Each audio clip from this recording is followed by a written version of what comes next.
It's moderate Democrats who find themselves in the very institutions where these things have taken grip. A lot of my conservative friends are working at hedge funds or their own businesses, and they kind of look at it as some form of insanity that's taking place outside of their business, outside of their community. They're somewhat insulated from it, but it's moderate Democrats who grew up with the usual set of liberal assumptions in publishing, academia, the media, all of those institutions, which have usually attracted a kind of a left of center employee base, that have really had it up to their necks because they say, hey, I'm a liberal. I've never voted for a Republican. I believe in marriage equality. I believe in rights. And now all of a sudden I'm unemployable on account of my race, or I can't speak my mind because there isn't really a free speech culture, or any form of dissent from a prevailing orthodoxy is likely to cost me, if not my job, at least a promotion. And there's where the rebellion, I think, is really brewing.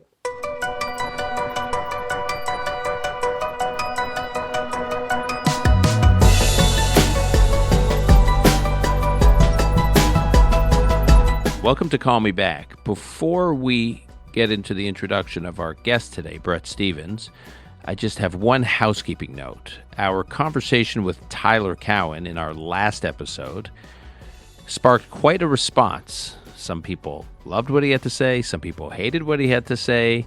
Some people, although very few, were in the middle. But it was basically divided between techno-optimists and techno-pessimists. And so for our next episode, we are going to have Dr. Christine Rosen on, who's a senior fellow at the American Enterprise Institute and a columnist for Commentary Magazine, and is a regular on the critically acclaimed Commentary Magazine podcast. And I would say she falls more, although not entirely, but more in the techno-pessimist camp. I don't want to speak for her, but in that Commentary podcast episode that was released the day our Tyler Cowen episode was released, she did have some very strong views in response to Tyler's take on the future of AI. So we are going to have Christine on to talk about her take on the implications of this AI revolution. So plenty of questions for Christine Rosen on AI, especially in response to Tyler Cowen's take. If you have questions yourself, please send them in. Just record a voice memo and send them to Dan at unlocked.fm. That's Dan at unlocked.fm. Just record a voice memo with your question. Tell us your name, keep it under 30 seconds, and send it in, and we'll try to get to as many of them as possible. We also, interestingly, at the end of the conversation with Tyler Cowen, got into a discussion, quasi-debate, about who is the greatest of all time, LeBron James or Michael Jordan. My 15-year-old son came storming in to tell me that I had it completely wrong, and he had a strong view on where at least he came down on that side of the debate. And the good news for me as a parent, not only as a podcaster, is to know that my son is actually listening to these podcasts. Now, I don't know if he fast-forwarded to the debate about Jordan versus LeBron and skipped over all the economics and AI and geopolitics, but I am hopeful that if we have these items at the end, the young people are listening too. Okay.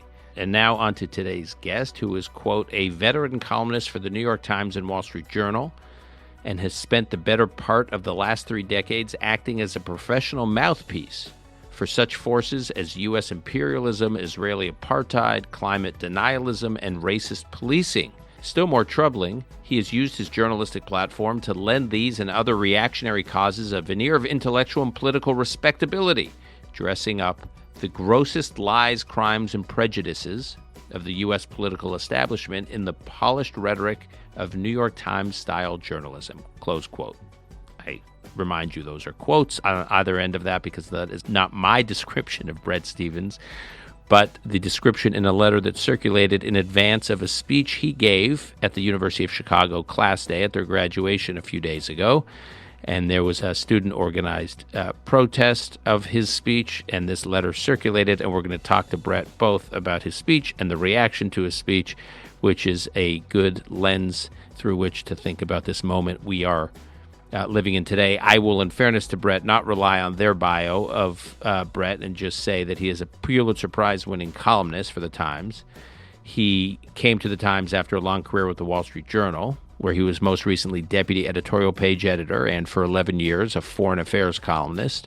Before that, he was the editor-in-chief of the Jerusalem Post, and prior to working in Israel, he was based in Brussels for the Wall Street Journal. He's also the editor-in-chief of the quarterly called Sapir, the Sapir Journal. He was raised in Mexico City. He earned his BA at the University of Chicago and his master's at the London School of Economics. Here's Bret Stephens. This is Call Me Back. And I'm pleased to welcome back to this podcast my longtime friend, columnist for the New York Times, Pulitzer Prize winning journalist, and editor of one of my favorite periodicals, Sapir, Ideas for a Thriving Jewish Future, which we've talked with Bret about in the past. We'll talk to him a little bit towards the end of this conversation, and we'll post the most recent couple of issues in our show notes. Bret, thanks for being here. Good to be back on, Dan. So, Bret, I would not use these words to describe you, but a letter was circulating among students at the University of Chicago in the last couple of weeks calling you a bigoted ideologue, an apologist for Israeli apartheid, and anyways, many other ad hominem attacks against you, signed by a whole range of student groups at the University of Chicago, the Environmental Justice Task Force, Students for Disability Justice, Students for Justice in Palestine, Chicago Against Displacement, Chicago Democratic Socialists of America. I can go on and on and on and on. Why they were circulating this letter is because you, these last few days, I guess a couple days ago, were the speaker at the University of Chicago's Class Day speech around their graduation. And I was in touch with you. Actually, we were in touch just as your son was getting ready to graduate high school at his graduation ceremony about a week or so before this, and you were telling me that you had the speech coming up, and there may be a little bit of blowback. And I just sort of thought to myself, my gosh, here you are on the one hand giving the speech where there could be blowback, at the same time that you're sending your son off into the world, or at least into the post-secondary education world. And it made me think what must have been going through your head in terms of sending our kids out into this world, whether it's to colleges or the professional world, and what kind of environments they're walking into. What was going on here at Chicago? So I was honored by the invitation to be the Class Day speaker. It was the principal invited speaker at the University of Chicago. It's my alma mater, and the tradition at Chicago is that a faculty member always gives the graduation speech. But for the last several years, they've been inviting an outsider to be the guest speaker, and that was me this year. And not entirely surprisingly, the coalition of campus groups that you just listed wrote a lengthy letter of denunciation, which I read carefully. It was signed by alumni, some students, and even some faculty members. It accused me of being an imperialist. It felt to me like something out of some 1960s agitprop manifesto. On the other hand, I want to underscore, I completely respect their right to do it. They didn't call for my cancellation, which was important. They protested me, but they didn't call for my cancellation. And they announced that they were going to have some kind of action at the speech itself. And that, in fact, wound up being a great favor to me, because I was struggling to come up with the appropriate speech. Commencement speeches are really difficult to do well. They're either a string of cliches. Well, because the basic task as a writer is to alight on a timeless cliche that is familiar to everyone and freshen it so it seems new and important, and the message needs to be timely and timeless and universal. It's in fact a hard, as writing projects go, if you think of it not just as a moment of inspiration for students, but as a task of sitting down and really thinking about shaping the prose, it's a real challenge to say something that hasn't been said in one form or another hundreds of times before. And with this protest, I realized this was a real opportunity to do a couple of things that I really wanted to underscore. First of all, to congratulate the protesters on exercising responsibly their right of free speech, their right of protest, which I accept, so long as they weren't heckling me or demanding my cancellation. The second thing is to talk about the other set of Chicago principles, which is to create an environment of intellectual challenge where you are meeting and hearing from and talking to people with whom you profoundly disagree in the service of knowing your own mind better.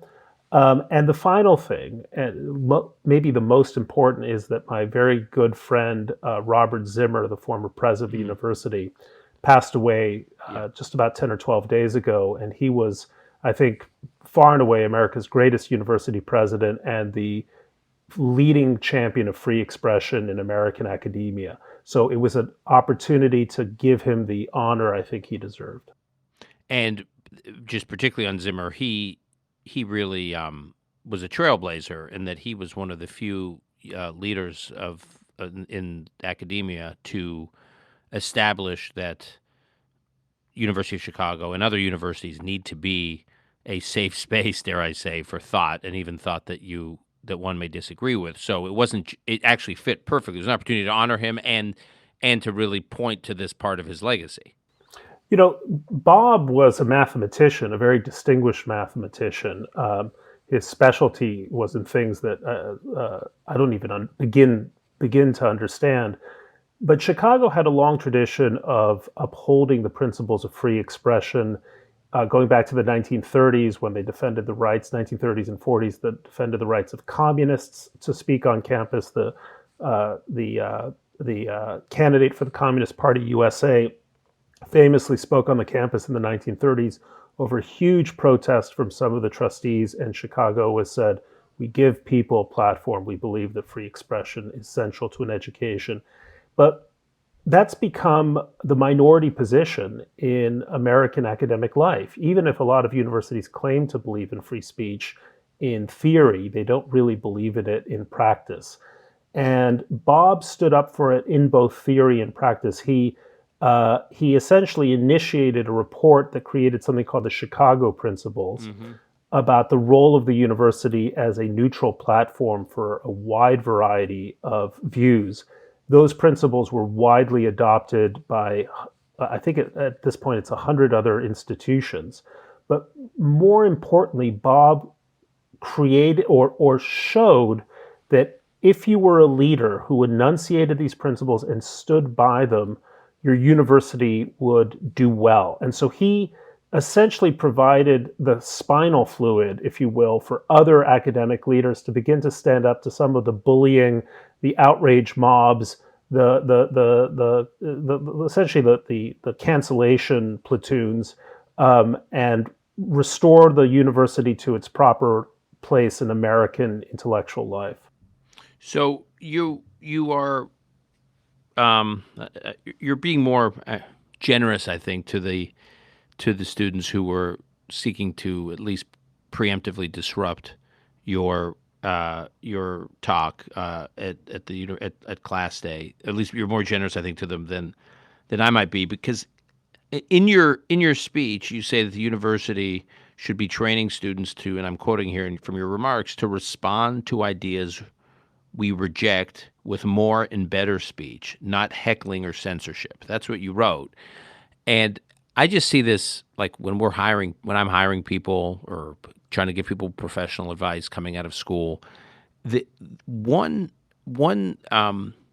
problem or one challenge that we identify these days is that more and more students coming out of more and more elite institutions aren't comfortable with listening, analyzing, and then disagreeing or even intellectually battling ideas that they disagree with. That their knee-jerk reaction is to shut it down, to shut down the dialogue. Yeah. So when I read that letter, I was reminded of this wonderful put-down that the Austrian physicist Wolfgang Pauli is said to have applied to a particularly bad student of his. He said, "You're not even wrong." And I always think that's the ultimate put down. I mean, You're not even wrong? Well, what does that mean? So if you ask a little child, what's 2 plus 2, and the child says 5, he's wrong, right? But at least he understands that it's a mathematical question. If the child says banana, they're not even wrong. They're not even in the category. They're not understanding what the category is. And as I was reading the letter signed about me, it was such a caricature of my views, done in such bad faith, with such moralistic fervor, cherry-picked or blatantly misapplied quotations. And so I thought, well, it's not even wrong. It's really sophomoric. It's not. I mean, I'm perfectly happy to accept a real critique of my writing, and people can do that in a sort of smart way. This wasn't that. On the other hand, I got to tell you, Dan, two things. Number one, as I said earlier, they did not call for me to be canceled. And when they had a protest at the very beginning of my talk, they unfurled banners. They weren't disruptive. And I knew, as I was sitting on the stage, I could pretty much guess who the protesters were going to be. And I was completely right, because they were all wearing surgical masks and hats, and most of them dark sunglasses. And they had to sit there for about an hour of the overall ceremony before it was my turn to speak. And I thought, they're sitting here in the hot sun, and they're screwing up their courage to do this. There were probably at least 1,000 people there, and there were maybe 10 or 15 who did this. And I thought, that takes some guts. So even if nothing else, kudos to them for actively protesting someone whose views they may misunderstand, but they dislike. They took a stand. They were respectful. It wasn't like the Stanford Law School, which was a catastrophe and a disgrace. Yeah. And I gave my speech, and it was really well received by the overwhelming majority of people. So I think it was actually a model for what free speech can be at its best, even with people who are going to walk out on you.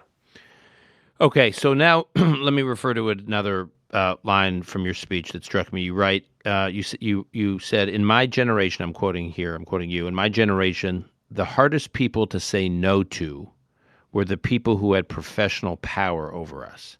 In your generation, speaking to the students before you, in your generation, I think, it's the people who are in your own ideological tribe. Now, I was struck by that line. So what you're basically saying, when you were coming of age professionally, when I was coming of age professionally, the people who had this power over us were our bosses, our supervisors, people more senior to us in professional environments. And we could be bullied by them. We could be intimidated by them. We had to be overly responsive to them. But there weren't these intellectual cliques, if you will, or ideological cliques. And so this ideological clique or ideological tribe culture is a newer thing.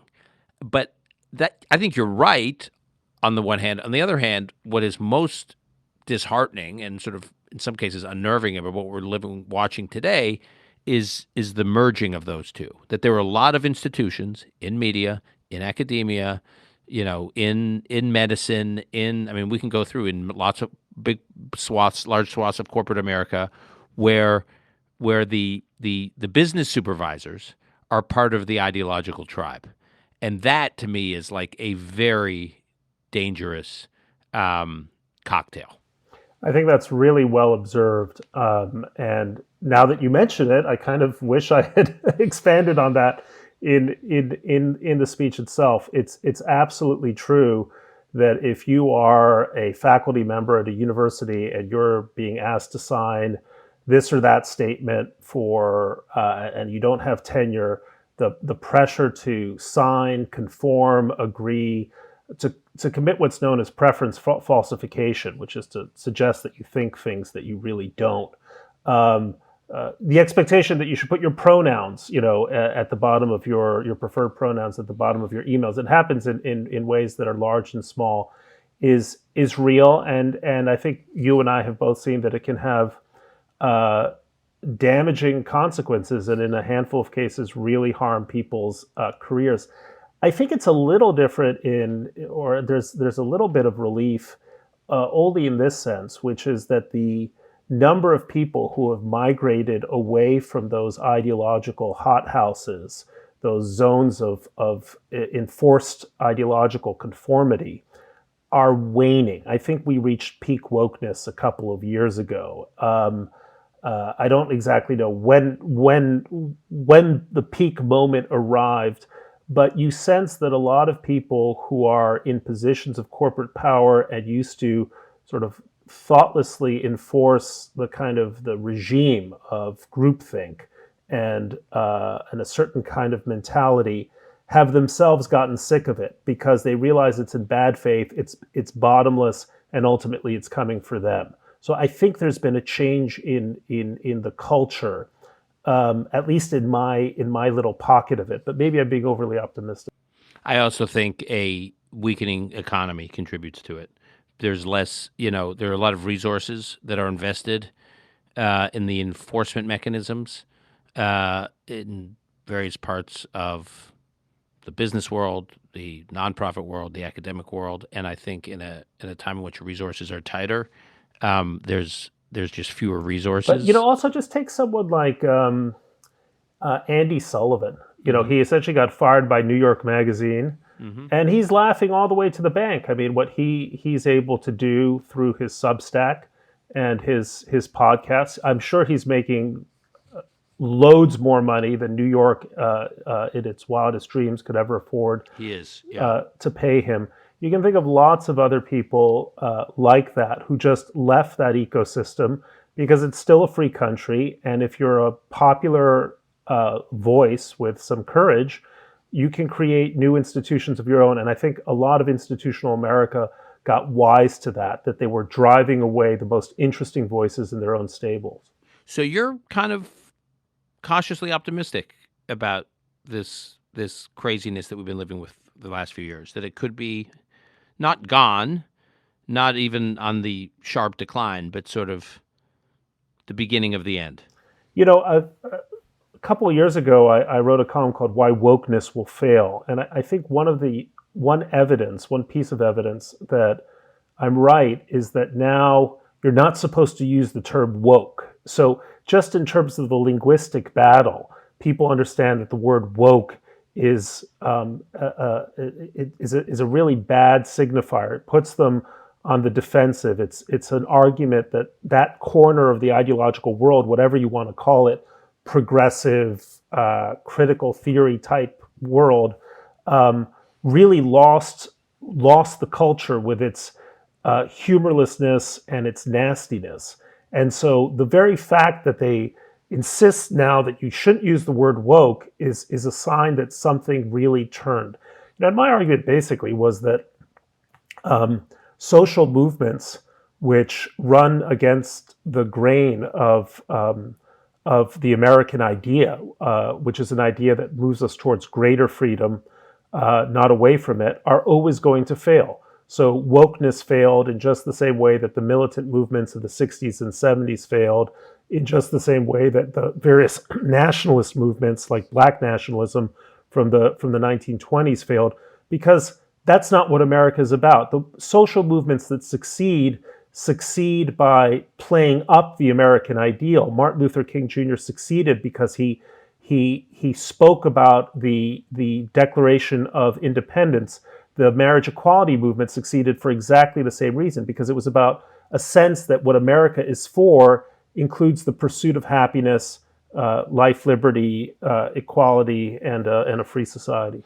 And just to put a sort of sharper political point on what you're saying, it's a political loser. I mean, it's a political loser for Democrats. I mean, most other than very hardline progressives, most moderate Democrats I know are as turned off by this as you and I are. I mean, they don't. Well, I think in fact even more so. Yeah. And I'll tell you why, because it's moderate Democrats who find themselves in the very institutions where these things have taken grip. A lot of my conservative friends are working at hedge funds or their own businesses, and they kind of look at it as some form of insanity that's taking place outside of their business, outside of their community, more or less outside of their world. They worry about it if they have a child who's applying to, Brown or Dartmouth or Yale or whatever, and they think, oh, what's going to happen to my kid?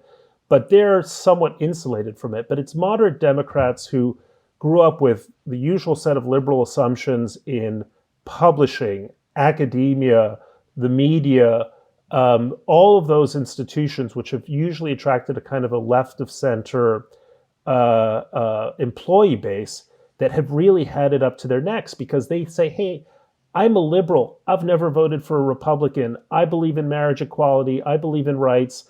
And now all of a sudden I'm unemployable on account of my race, or I can't speak my mind because there isn't really a free speech culture, or any form of dissent from a prevailing orthodoxy is likely to cost me, if not my job, at least a promotion. And there's where the rebellion, I think, is really brewing. You, just before we move off your speech, your Chicago speech, you talk about the herd of independent minds, and I want to ask you a question about that. But before I do, can you explain it? You're quoting your quote. It's a quote, the herd of independent minds, which you use then to characterize a whole bunch of movements where people think they're thinking independently, but wind up collectively at the wrong conclusion or the wrong policy, even though they all think they're thinking independently and are like a check on the conventional wisdom. So since I'm sure our mutual friend John Podhoretz will listen to this podcast, I have to underscore that the term the herd of independent minds came from an essay in Commentary magazine in 1948 by the great art critic Harold Rosenberg. I will make sure that John sends us the link so we put it in the show notes. It's very important to do so because you can't have citations in graduation speeches. But I want that shout out to really a great American institution and a magazine. The herd of independent minds are people who, for example, think they arrive at their own conclusions about politics by just reading the news and getting the facts, and yet somehow the conclusions they're getting to are exactly the same kinds of conclusions that millions of other people are doing. So they're telling themselves that they're free thinkers, but they're really taking their marching orders from Rachel Maddow or someone like that.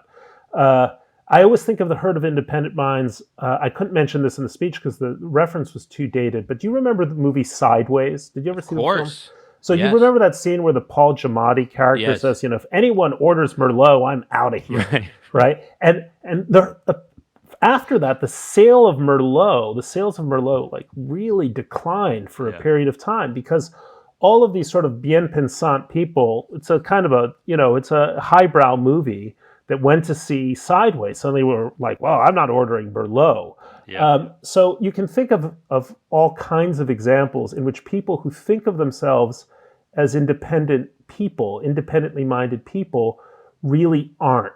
And I was trying to say that's also true of institutions in American life. Outside of, the Franciscan religious order, every company that you've ever known of is saying, well, we want our employees to think outside the box, and we want, robust debate so that we get the best ideas from all kinds of people. But in my experience, most of these institutions, like most people, actually really discourage independent thought. And my message to these students and their families was to try to break the mold in the way that the University of Chicago really breaks the mold. Princeton University talks about applying the Chicago principles, but it doesn't really, not when it's punishing professors for speech and pretending that it's something else. It's really Chicago that has stood alone in the academic world. And I want these kids to create institutions that, at least in that sense, resemble the University of Chicago. By the way, I love the Sideways reference. You just prompted me. I'm going to see it again. That film came out in 2004, I think. So it's been 20 years. So I'm actually going to watch it again. But it was with regard to the herd of independent minds, you're encouraging these students you're like imploring them to quote, pay the price. So if I can say something critical of the kids who protested me, and I really don't, because I really kind of give them kudos for the guts, but their manifesto against me was pure herd of independent minds. I mean, it was like a collage of cliches. And 260 odd people who signed petitions are part of the herd of independent minds, right? I mean, if you're putting your name to this petition that is thousands of words long with all kinds of allegations that aren't fact-checked, you're just sort of putting your faith that some ideologue has got it all right. You're participating in that. And that was what I mainly found depressing about the protests. What I found inspiring was just how small the protest was given the size of the Chicago community that came to hear me speak. But you tell them to pay the price. You tell these students to pay the price. And I guess my question is, has the price increased? Meaning, when you and I were sort of coming of age in study in our studies or in our respective professional worlds, the price may have been, modest, but it wasn't. There was no notion of cancellation. There was consequence if you spoke out and you took too much of a risk and got it wrong. There may be consequence. I remember specifically as I'm thinking about this specific moments in my career where I got it wrong and there was consequence, but not this sense of capital punishment. Well, and that's what cancellation is. It's more than just a consequence. It's reputational annihilation. Yeah, I think that if you were like a young Republican in college, and I want to underscore that I was not, your dating life might be hampered, and I would almost say deservedly so. But if you were a young anything in college, your dating life should be hampered. That was the kind of consequence. I mean, one change is obviously technological, which is that if you said something untoward as a young person in college, even if it was genuinely stupid and sometimes bigoted, it was heard by very few people. And you had an opportunity to, at best, apologize to those people and say, I said something really bad. I'm so sorry. I've reflected on it. Now, if you say that and it's captured on a video and then it's put on Twitter, it's going to be heard by potentially hundreds of thousands, if not millions of people, and it's going to be sticky. There's going to be no way of getting rid of it. In the way that, you and I were in college in the early 1990s, it just kind of went away. People didn't remember it. It wasn't recorded. Now everything is sticky. So I think the fact that technology has changed is a major difference. The other aspect, I think, is that these colleges certainly have huge administrative departments that didn't exist at the university when I was there. I mean, I keep reading about the number of administrators on elite college campuses, including places like Stanford, whose job is really to serve as enforcers of social norms on campuses. And so there's consequence, and there's a whole army of people who are looking to catch you up because that's their job, really. I mean, what else are these people doing? They're not teaching classes. They're not. That's what they exist to do. And then the third thing is that I think, look, there's a natural snitch culture in the world, and the combination of administrators who are receptive to complaints and technologies that can capture, what you've said, brings out all of the snitch instincts in lots and lots of young people. And that's a really toxic combination of. Yeah. I mean, we're talking about movies from 20 years ago. There's The Lives of Others. I don't know if you ever saw that. It's one of the great films of all time. And that captures how just everyone can be vulnerable to playing that snitch role. Even if they would never see themselves as a snitch, they can easily get sucked into it. I would make, if I were a college president and I had a university-wide read, that would be, and a university-wide movie, I would make it The Lives of Others, because it really brings home what we are doing on a voluntary basis. I mean, that was at least East Germany at least was a police state. There was a whole armament of enforcement and ideology. We're doing this to ourselves because we, at some level, want to. It tells you how easily free people want to shackle themselves in essentially a kind of a soft authoritarianism. For our listeners, we'll put the movie in the show notes. It is one of my favorite movies. Came out in 2006 about life, in Stasi basically run East Germany. Very different from Sideways. Very right. Released 2 years apart, but two different worlds. Sonoma versus Stasi. Right. Okay. I want to switch gears and talk to you about a piece that you penned for the Times just before your piece about Chicago, which was not your typical column size. It was a really big, in-depth piece for the Sunday paper called "Israel's Unfinished Exodus Story," in which you really not only chronicled the history of this one part of the Israeli Exodus story that actually gets far less attention than it should, which is the exodus from Ethiopia of Ethiopian Jews to Israel. But you not only chronicled the history of it, you were, in a sense, a participant or an observer in this story, because you actually flew with a plane of Ethiopian Jews who had made this exodus. So we'll put the piece in the show notes. Before we get into your actual trip, can you just give us a little bit of history of the Ethiopian story as it relates to Israel? Well, I'm guessing everyone who listens to Dan Senor's podcast knows that there are about 170,000 Israelis who are either Ethiopian born or of Ethiopian descent. Beta Israel is, by varying accounts, one of the oldest diasporic Jewish communities. By legend, it started with the union of King Solomon and the Queen of Sheba and their child, King Menelik, the first of Abyssinia or Ethiopia. Other historians think that maybe 1,000 years ago, a breakaway group of Ethiopian Christians just decided they'd prefer to be Jewish rather than Christian. But it's a very ancient community that in the late 1970s in particular, under the communist Mengistu regime, suffered gravely and had an opportunity to escape via Sudan. And thousands of Ethiopian Jews went from their homes in villages in a northern Ethiopian province called Gondar and headed to what's now South Sudan, I think it's South Sudan. And through secret arrangements, the Mossad flew them out in something called Operation Moses. And Operation Moses was 1984, 1985? Yeah, 83 to 85, but that's approximately it. And that brought the first group of Ethiopian Jews out, but Israel was not able to get all of them out. But before you get to that, can you just describe what those Ethiopian Jews had to go through to make this So change? one of the people I interviewed is this marvelous woman named Sigal Kanatopsky. Kanatopsky obviously is her married name.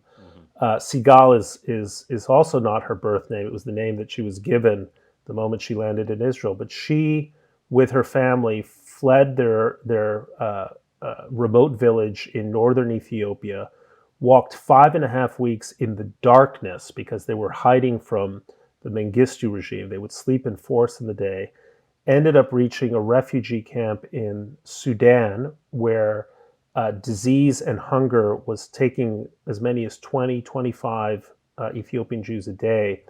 And at the time, the Begin government, Menachem Begin's government in Israel, through Ariel Sharon, reached a secret deal with the Sudanese government, which was, of course, part of the Arab League and part of the boycott of Israel, but essentially bribed the Sudanese government with, I think, the good offices of Vice President George H.W. Bush at the time to allow secret flights. And Bush, this is one, I mean, George H.W. Bush had a complicated relationship with Israeli governments, but this is one particular issue that he took a real interest in and worked on both in that period when he was vice president and also when he was president for the next big I mean, whatever else you think about his diplomacy after the first Gulf War, he was magnificent in helping this aliyah, because after Operation Moses ended in 1990-91, as the Mengistu regime was collapsing,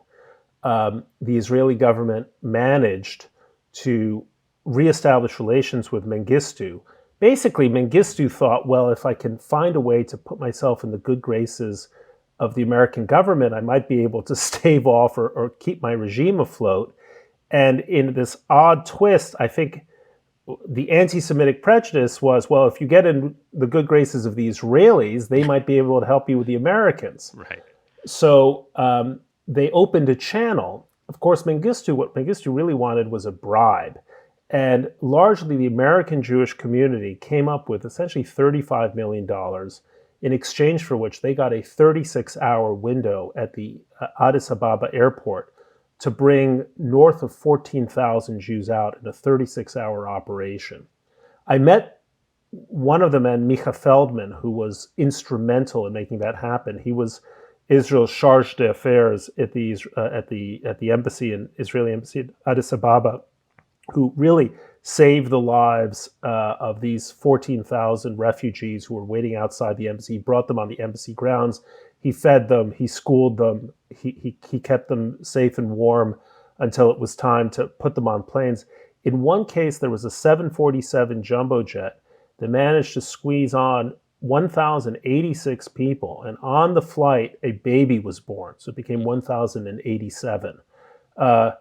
There's going to be a pedant who'll say, no, 2 babies were born, because that's what the Guinness Book of World Records says. But I have it on good authority from Micha Feldman. It was just 1 baby. And this was, this was Operation Moses or Operation Solomon? Now we're talking about Solomon, Okay, so now we're talking 91. In 1991. But as it happened, there was still a remaining community, because at least a century ago, if not more, Christian missionaries, European Christian missionaries, forcibly converted some portion of the Beta Israel community to Christianity. But they began to come back to their Jewish roots. And about 20 years ago, Rabbi Ovadia Yosef, the chief Sephardic rabbi, and our listeners, he was a major player in the kind of organization, one part of the organization of Sephardic politics in Israel. Oh, he was a major force in Israeli life. He was the person who 30 years earlier had ruled that Beta Israel was in fact a Jewish community, despite obvious differences in practice, simply because, for instance, for Ethiopian Jews, Hanukkah wasn't a thing, because they dated their connection to Judaism. It came before the Maccabees. So he ruled twice on their behalf, and there was a second group, commonly referred to as the Falashmora, although that term is considered derogatory, who were then brought in yet again, now in a much more regularized way, because the Ethiopian government is not hostile to Israel. The people I was flying with were a slightly different category. They were no longer being admitted to Israel as Falashmora, as Jews. They were being admitted as first relations to Ethiopian Jews who were already in the country. So brothers, sons, and parents. One of the most moving things, Dan, was that I met a man, his wife and his 5 children, and this man's mother had been living in Israel for 26 years. And because he had to raise his family, he was unable to go to Israel. He saw his mother at the airport for the first time in 26 years. How you're not moved to tears by that experience, I don't know how. It was just an extraordinarily emotional moment. And and you write in the piece also about the challenges for Ethiopians who've made their lives in Israel and made Aliyah today. And that's also part of the kind of unfinished work. Well, it's probably the most difficult Aliyah for at least 2 principal reasons, maybe 3. The first is the Ethiopian Jewish community was living principally through tenant farming and other fairly basic work when they were brought out. So they were brought out from a kind of a medieval existence to a very modern existence virtually overnight. And that adjustment was especially difficult for the older generation of the Beta Israel community. Their kids do much, much better. They adapt very, very quickly. And, anyone who's been to Israel sees that the younger generation is thriving, at least compared to their parents. Second issue, obviously, is they are Black. They're a rarity. They're exotic at best. There's unmistakable racism. By the way, it's the same racism that I think Mizrahi Jews had to deal with from the Ashkenazi community or the Yemenites back in the 1950s. And there are questions about, well, are they really Jews? Now, I hasten to add that a lot of Israelis ask those same questions about Russians who are coming into the country today, that they don't really meet the standards of the law of return. And it's in my view, a sort of ugly way of looking what is really a fantastic opportunity for Israel to enhance and expand the range and reach and variety of the Jewish community. All of them have to go through an Orthodox conversion anyway. So if you think that a converted Jew is just as good of a Jew as any other Jew, there shouldn't be a problem. But they do meet with discrimination, and they do meet with socioeconomic and various other sorts of obstacles. And many of them, so all that is true, and obviously it's a transition, but many of them have also achieved extraordinary success. I mean, I know this one individual named Eli Rada, who's a VP at Our Crowd, which is a very successful venture fund, crowd-based venture fund out of Jerusalem. And he tells a story like the story you're telling, and that's how he came over as a kid. I mean, his story is mind-blowing, and there he is working at a venture fund in Israel. And this is not to suggest that his is directly representative of everyone who's gone through this experience, but some are making it, some are facing challenges. It's a story of transition. And it's also a magnificent rebuke to the view of Israel as this colonialist settler enterprise. I mean, I was on the plane coming in from Ethiopia with these families who have been dreaming of Jerusalem for at least 1,000 years, and landing in what they see and have seen for generations as their promised land.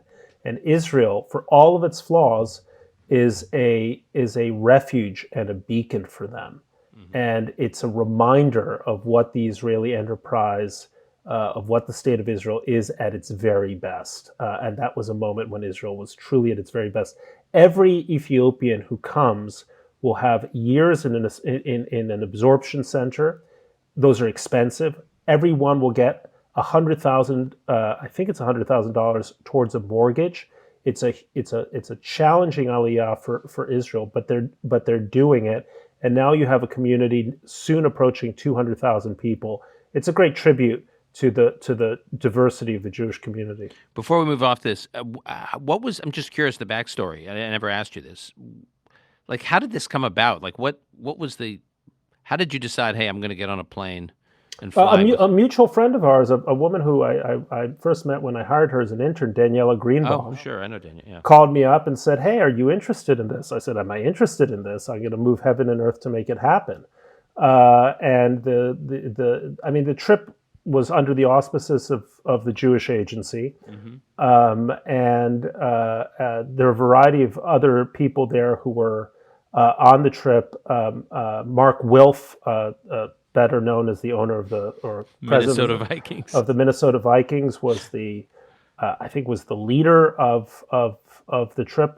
People from a variety of backgrounds. So I got to make some friends along the way, but far and away the most extraordinary people who I had the chance to meet were the Ethiopians now working at the Jewish Agency, who themselves had made the journey during Operations Moses or Solomon, because their stories are just extraordinary, heartbreaking, and just something that the New York Times readership deserved to be aware of. That's a good way to put it. And speaking of readers who are deserving of good content, before we wrap, I want to pull up the most recent issue of Sapir, the spring 2023 issue, volume 9, Israel at 75. I'm told by one of my listeners and friends that I'm not allowed to use the word devour anymore when I talk about reading something, because he doesn't believe that I actually devour everything I say I devour. But this is one I actually did devour. This is how you maintain your physique, Dan. You do nothing but eat paper. That's right. I eat paper, and the only thing that will make that process obsolete potentially is ChatGPT. Okay, so this is an issue dedicated to Israel at 75. You have a pretty diverse group. Like in the first section, the achievement of Israel, I was struck by two writers who I like a lot, but I never associate in the same section other than their last names, which is Ansho Pfeffer, who writes for Haaretz, and Rabbi Yeshua Pfeffer, who's at Tikva Israel, who's a major player in the Hasidic and the Haredi community in Israel. Yeah, and I'm pretty sure they're unrelated. Yes, exactly. And it's a pretty ideological diverse group here. Stav Shafir writes. I mean, you know, so from the hard left. I mean, you have a, like I said, it's a pretty eclectic group. What were you trying to accomplish with this? So, look, the 75th anniversary of the founding of the state is an obvious occasion to take stock. From the moment I started Sapir, one of my core principles is I wanted to speak to a broader group of readers than just those who are in my sort of right of center corner. So I've always made a point of looking for authors who are well to the left of me. I've looked for authors who are much more religious and observant than I am. I felt it's important that every side of Israeli life be included, not just ideologically. I think one of the most beautiful pieces in this issue is by a man named Nazir Magali, an Israeli Arab journalist. It's called "Israel is a Hope for Its Arab Citizens Too." Yep. As you mentioned, Stav Shafir, a politician, most definitely on the left. Very good piece by someone named Wendy Singer. I don't know if you've heard of her. I am familiar. I'm a fan, and I thought her piece was excellent. It was excellent. Climate tech revolution. And because I wanted to, as best as we could, I wanted to capture many faces of Israeli life, including taking into account the extraordinary, historic protests taking place now. So let me ask you a question. These protests, this is spring of 23. The protests began in January of 23. Just thinking about the production timeline of you putting this thing together, were you at any moment like thinking, oh my gosh, like how am I going to put something out celebrating Israel at 75 when it looked at that point, I'm sure while you were editing these pieces, like Israel was on the brink of something potentially really bad? I was sure Israel would find a way through. Really? Yes. And in fact, I wrote it. This is not, is that documented somewhere so we can? Yes, I can prove it to you. Let me prove it to you right this second. Page 86, you're looking at it here. Yeah, I got it right here. Right. Look at the second to last paragraph. But will Israel really tear itself to pieces, lose its freedom, turn into something unrecognizable to its friends? Maybe, but I doubt it. Yeah. Israelis have gone through similar periods of crisis. Okay, so tell me why I won't read. So why were you? This is your Israel's a World Power essay. Yeah, and what I said at the end of the essay was when nations find themselves staring into the abyss, they tend to recoil. That was just my basic thesis. Look, as an editor, I had two challenges. One was the Netanyahu would yank the reform, the legislation. The protesters would go away, and this would seem like we had published essay after essay about a crisis that would soon be forgotten and would be irrelevant to the Israeli story. So that was one possibility that I thought about, and the other one was, maybe Israel is just going to go over the ledge here. So you have to make a judgment as an editor when you're dealing with contemporary issues. The risk, there was a third risk, which was to write essays that were so out of time, right, that they just didn't seem fresh. I mean, I want to create this is a quarterly journal, and I ideally would like people to be able to pick this journal off the shelf in 5 years and still read these essays and still say, that feels so relevant and interesting. But in journalism, you have to be speaking to a moment, and this was clearly a big moment that I couldn't ignore. I would also add, I too, while Israel was going through this, thought they would work through it. I wasn't as confident as you were to put pen to paper on it. But I also just felt that those who were so doom and gloom were not paying attention to the fact that Israel has been at the brink from debates over accepting German reparations in the 1950s right up to the assassination of a prime minister in the 1990s to Gaza disengagement. We can go down the list. There's been moments where Israel felt like it was coming apart, and it doesn't. And this felt, not better, not worse, but comparable in varying degrees to those periods. Oh, I mean, and it's not over, and we don't know. But I thought it was worth, it's also worth thinking that even countries that appear from the headlines to be racked with dissent and protest, daily life goes on. Right. People get up, they go to work, they think of the next big thing, they try to make money. Politicians adapt, and that's exactly what happened here. In life, it's rarely the worst case and rarely the best. And just before we let you go, in this piece, Israel is a world power.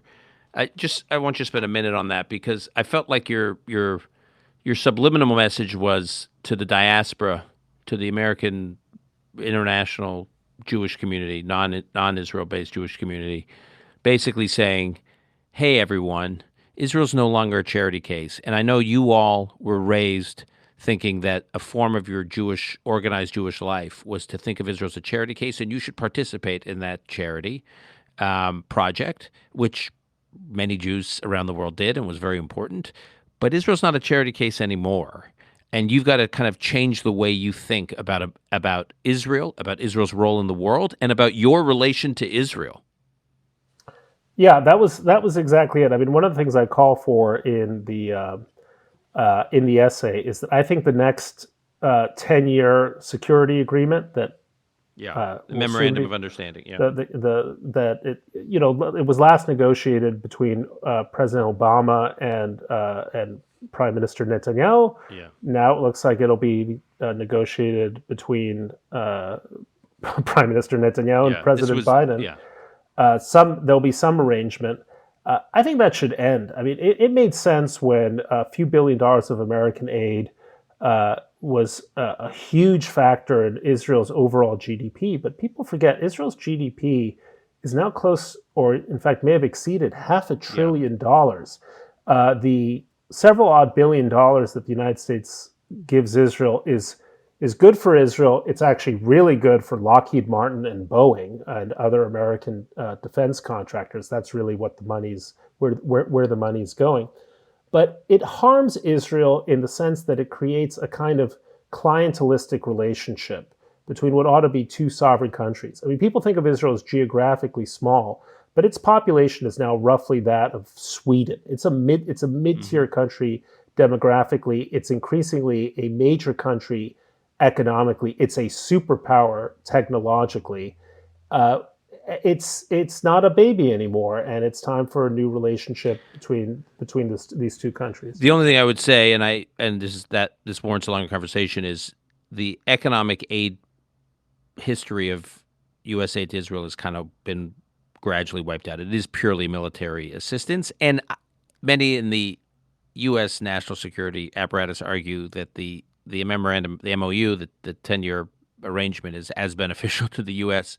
The question is who's the true beneficiary, because the U.S. deepening at a time when the U.S. is pulling back from the Middle East through multiple administrations of both parties. It's kind of the direction of U.S. foreign policy. Having these deep ties, military ties with Israel expressed in this way is a U.S. We have deep ties with Australia through AUKUS, the UK, profound ties. New Zealand, the Five Eyes, Canada.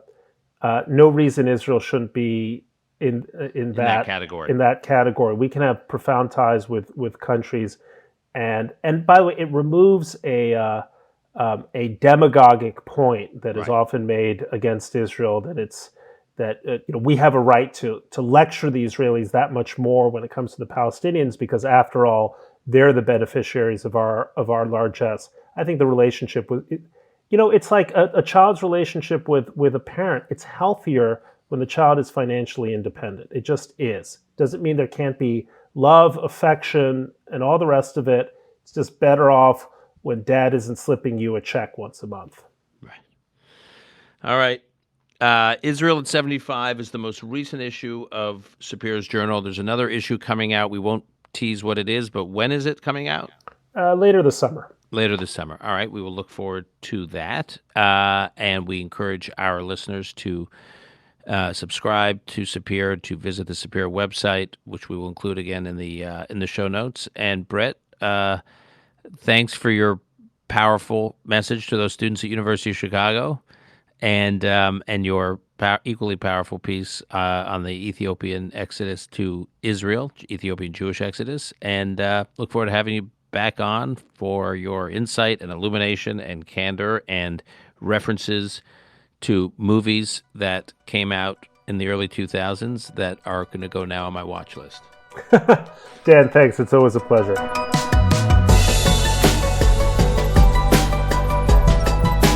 That's our show for today. To keep up with Bret Stephens, you can track him down at the New York Times. You can also track him down at sapirjournal.org. You can follow Sapir Journal online. You can also follow them on Twitter at Sapir Journal. Call Me Back is produced by Lon Benatar. Until next time, I'm your host, Dan Senor.